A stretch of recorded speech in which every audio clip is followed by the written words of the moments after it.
देखिए राजीव जी, निश्चित तौर पे इस डर का फैलाव बढ़ेगा। और जो प्रधानमंत्री ने रेड अलर्ट कहा था, मुझे लगता है कि रेड अलर्ट में भाजपा आ गई है और खतरे के निशान से जो है ऊपर बह रहा है अब पानी। इस मिलन के बाद और जो है वो थोड़ा और ऊपर चढ़ गया है खतरे के निशान से। और आपने देखा ही होगा कि खतरे के निशान के नीचे चले गए थे प्रधानमंत्री, वही भी वाराणसी में जब डुबकी लगा रहे थे।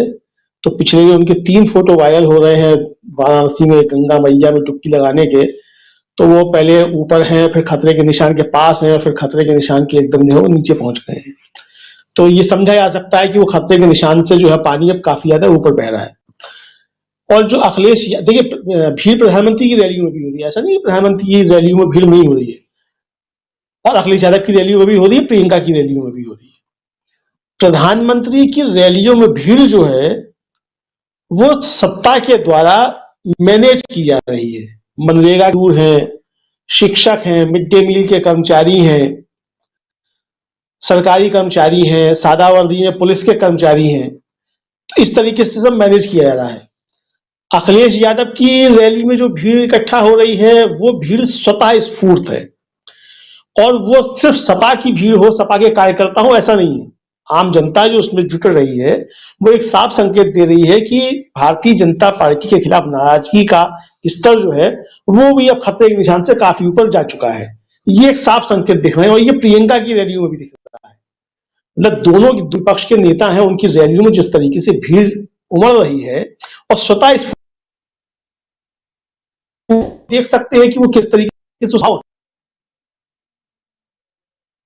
कि नहीं है, मनरेगा के मजदूर नहीं है जी अमलेंद्र जी। है। तो ये अंतर जो है दोनों की उसमें है। अब शिवपाल के साथ आने से जो एक समाजवादी पार्टी को जबरदस्त फायदा होगा वो ये होगा कि जो एक तो वोट तो जो बटता वो तो वोट की बात अलग है कि शिवपाल कितना वोट को प्रभावित कर पाते नहीं कर पाते, लेकिन कार्यकर्ताओं का मनोबल जो है वो अब साथ में आसमान पे पहुंच जाएगा। चूंकि जो एक चीजें समाजवादी पार्टी के अंदर देखी जा रही थी वो ये देखी जा रही थी कि अब अखिलेश यादव जो है वो पूरी पार्टी जो है मतलब उनकी अर्ध सिमट चुकी है। तो अब वो चीजें जो है उनको वो मतलब काफी कुछ संभालने में आसानी हो जाएगी। जो कार्यकर्ताओं का एक दुख दर्द कह सकते हैं कि नेता से नहीं मिल पा रहे, बातचीत नहीं हो पा रही, किससे अपना दुख दर्द कहें, तो ऐसी बहुत सी चीजें जो है वो समस्याएं हल हो सकती हैं। दूसरा जो एटा इटावा मैनपुरी बदायूं शाहजहांपुर फरखाबाद कानपुर, ये जो बेल्ट है हाथरस आगरा, जिस बेल्ट में शिवपाल बहुत ज्यादा प्रभावी थे और जहां वो नुकसान जबरदस्त तरीके से समाजवादी पार्टी को पहुंचाते, उस बेल्ट में बहुत मजबूती समाजवादी पार्टी के अंदर आ गई। अब जहां तक सवाल ये है कि कितनी सीटें मिलेंगी कितनी नहीं मिलेंगी, अब ये तो दोनों की देखिए बातचीत पर निर्भर करेगा कितनी मिलती है कितनी नहीं मिलती है। लेकिन मुझे लगता है कि अगर जयंत चौधरी को 50 सीटें दी जा रही है या राजभर को 50 सीटें दी जा रही है तो शिवपाल का भी ये 50 सीटों का क्लेम तो बनता ही है, मतलब इससे कम का नहीं बनता है। लेकिन फिर भी बात यही है कि वो उनके सबके आपस की सहमति के ऊपर निर्भर करेगा कि कौन कितने पे मान जाता है, कितनी क्या है। तो ये सब देखने वाली चीज होगी। दूसरी जो एक अंतर होगा दोनों की चीजों मतलब गठबंधन को लेकर के, अन्य जो छोटे दल हैं उनके साथ में लेकर के, दूसरे जो लोग अपना वोट लेकर के आएंगे वो थोड़ा प्लस वोट लेकर के आएंगे। शिवपाल जो है वो प्लस वोट लेकर के नहीं आएंगे, माइनस माइनस जोड़ के प्लस करेंगे, यानी जो नुकसान पहुंचाते हैं उसको वो प्लस करेंगे और ये समाजवादी पार्टी की मजबूती होगी। तो अब ये मजबूती जो है उसको काफी ज्यादा फायदा पहुंचाएगी और जो एक संशय की जो चीजें थी वो अब दूर हो जाएंगी। तो इसलिए भारतीय जनता पार्टी के लिए जो खतरे और बढ़ गए हैं, मुझे लगता है कि प्रधानमंत्री के दौरे जो है अब वो जल्दी जल्दी उत्तर प्रदेश के अंदर होंगे। गंगा में डुबकियां जो वो बहुत ज्यादा अब लगाएंगे प्रधानमंत्री। और अब देखना है कि ये खतरे का निशान से पानी जो है कितना और ऊपर जाता है। देखिए राजीव जी, एक तो जबरदस्त एंटी इनकम्बेंसी फैक्टर है और भारतीय जनता पार्टी अब चाहे कुछ करे, चाहे वो एम समीकरण में उलझाए, चाहे वो काशी और मथुरा में उलझाए, चाहे वो किसी में उलझाए, चाहे जिन्ना में उलझाए, देखिए चल नहीं रहा है कुछ भी। जनता की नाराजगी जो है वो किसी भी हाल में कम होके नहीं दे रही है। मतलब ना जिन्ना काम में आ रहे हैं, ना मथुरा काम में आ रहा है, ना काशी काम में आ रहा है, काम में कुछ नहीं आ रहा है। और प्रधानमंत्री जितना ज्यादा आगे आते जाएंगे उतना ही प्रधानमंत्री योगी आदित्यनाथ के बीच झगड़े जो हैं वो सतह पर भी आते जाएंगे और इसका रिफ्लेक्शन होने लगेगा। टिकट बंटवारे में जो है विपक्ष तो निपट लेगा, अपनी समझौते कर लेगा, भारतीय जनता पार्टी कैसे अपने निपटारा करेगी। टिकटों का, क्योंकि प्रधानमंत्री नरेंद्र मोदी चाहते हैं कि टिकटों के बंटवारे में वर्चस्व जो है उनके मतलब दिल्ली का रहे। योगी आदित्यनाथ जो है वो जगह छोड़ने को तैयार नहीं है। प्रधानमंत्री जो बार बार आ रहे हैं और अभी जो गंगा में डुबकी लगाई, गेरुआ वस्त्र पहन के कई फोटो सेशन कराए, 12 मुख्यमंत्रियों को लेकर के बनारस से लेकर के अयोध्या तक की दौड़ लगवाई, वो सब किस लिए था? वो सब ये 12 मुख्यमंत्री जो है क्या अपने प्रदेश का हिस्सा उत्तर प्रदेश को दे देंगे विकास के लिए? इसके लिए नहीं था। ये योगी आदित्यनाथ का कद जो है वो छोटा करने के लिए प्रधानमंत्री की तरफ से ये सब चीजें हो रही हैं। तो अब तो ये मतलब झगड़ा जो ये भारतीय जनता पार्टी के अंदर है, पहले तो एंटी इनकम्बेंसी वो केवल योगी आदित्यनाथ के खिलाफ हो और मोदी जी के खिलाफ नहीं है, ऐसा नहीं है। जो एंटी इनकम्बेंसी है वो दोनों के खिलाफ है। रोजगार का मसला जो है वो केंद्र सरकार का भी है और राज्य सरकार का भी है। इसी तरीके से गंगा में तैरती हुई लाशें जो है वो सिर्फ अकेले योगी आदित्यनाथ की जो है वो विफलता नहीं है, वो केंद्र सरकार की भी विफलता है, दोनों की विफलताएं हैं। कोरोना का जो मिसमैनेजमेंट हुआ है वो दोनों की विफलताएं हैं और दोनों सरकारें उसके लिए जिम्मेदार हैं। और जनता इस बात को समझ रही है कि मूलतः जो है जो भारतीय जनता पार्टी है, जिसकी सरकार है, वो इसके लिए जिम्मेदार है। जिम्मेदारी उनकी बनती है।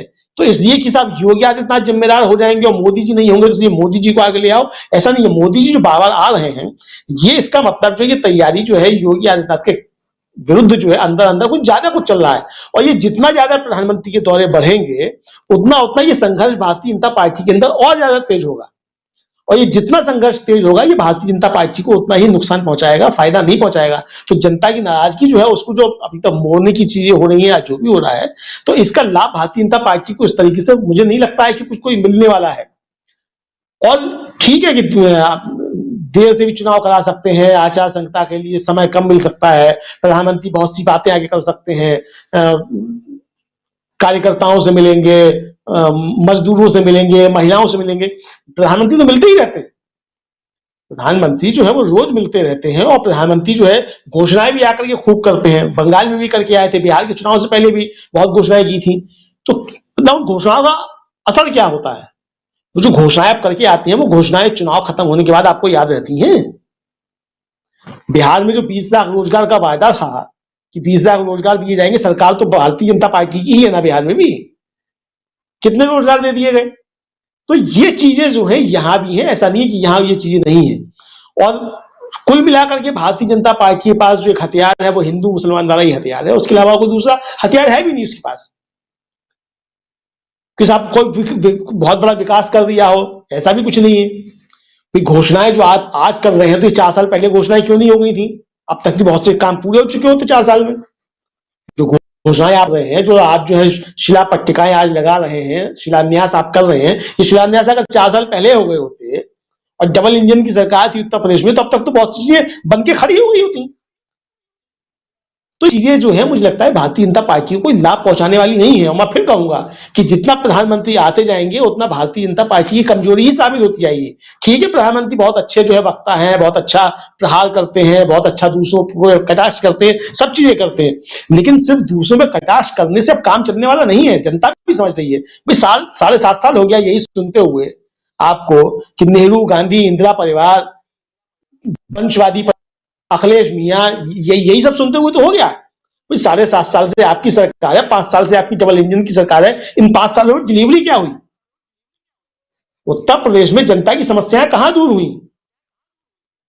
तो ये सब बहुत सी चीजें हैं और इससे कोई फायदा मुझे नहीं लगता कि भारतीय जनता पार्टी को बहुत कुछ होने जा रहा है, क्योंकि जो नाराजगी बन चुकी है ये नाराजगी भी कायम रहेगी। और खुदा ना खास्ता कहीं वो तीसरी लहर की जो बात की जा रही है कोरोना की, अगर वो चुनाव से पहले आ जाती है